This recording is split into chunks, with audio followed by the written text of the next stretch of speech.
Hi all, welcome to football arena. ദീർഘകാലം സ്പെയിനിൽ കളിക്കുകയും ജീവിക്കുകയും ചെയ്ത ഒരു വ്യക്തിയാണ് ലയണൽ മെസ്സി. അതുകൊണ്ട് തന്നെ സ്പെയിനിനോട് വൈകാരികമായ ഒരു ബന്ധം മെസ്സിക്കുണ്ട്. ഇപ്പോഴിതാ സ്പെയിനിൽ ബുദ്ധിമുട്ട് അനുഭവിക്കുന്ന ഒരു ജനതയെ മെസ്സി സഹായിച്ചിട്ടുണ്ട്. അത്തരത്തിലുള്ള റിപ്പോർട്ടുകളാണ് പുറത്തേക്ക് വന്നിട്ടുള്ളത്.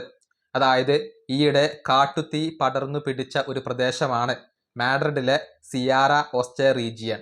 വലിയ ഒരു കാട്ടുതീയുടെ അപകടം അവിടെ ഉണ്ടായിരുന്നു. ആ പ്രദേശത്തിന്റെ പുനർനിർമ്മാണത്തിന് വേണ്ടി ലയണൽ മെസ്സി അവരെ സഹായിച്ചിട്ടുണ്ട് എന്ന വാർത്തയാണ് ഇപ്പോൾ പുറത്തേക്ക് വന്നിട്ടുള്ളത്. 80,000 യൂറോയാണ് മെസ്സി ഡൊണേറ്റ് ചെയ്തിട്ടുള്ളത്. ഏകദേശം 90 ലക്ഷം രൂപയോളം വരും ഇത്.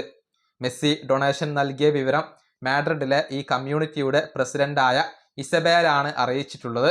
അവരുടെ വാക്കുകൾ ഇങ്ങനെയാണ്: ഈ ഡൊണേഷന് ഞങ്ങൾ മെസ്സിയോട് നന്ദി പറയുന്നു. എന്നെങ്കിലും ഒരിക്കൽ അദ്ദേഹത്തെ ഇവിടെ സ്വീകരിക്കാൻ കഴിയുമെന്നും അദ്ദേഹം അർഹിക്കുന്ന ഒരു ബഹുമാനം അദ്ദേഹത്തിന് നൽകാൻ കഴിയുമെന്നും ഞങ്ങൾ പ്രതീക്ഷിക്കുന്നു. ഇതാണ് മെസ്സിയെക്കുറിച്ച് അവരുടെ കമ്മ്യൂണിറ്റി പ്രസിഡന്റ് ഇപ്പോൾ വ്യക്തമാക്കിയിട്ടുള്ളത്.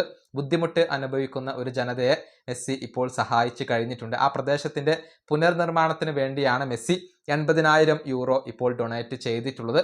ഏതായാലും ഇത്തരത്തിലുള്ള ഒരുപാട് ഡൊണേഷനുകൾ ലയണൽ മെസ്സി മുൻപും നടത്തിയിട്ടുണ്ട്. ചിലത് വാർത്തയാകും, ചിലത് വാർത്തയാവാറില്ല. ഏതായാലും സ്പെയിനിനോട് എപ്പോഴും വലിയ ഒരു ബന്ധം വെച്ച് പുലർത്തുന്ന വ്യക്തിയാണ് മെസ്സി. ഈ വീഡിയോ അവസാനിപ്പിക്കുന്നു. അടുത്തൊരു വീണ്ടും കാണാം.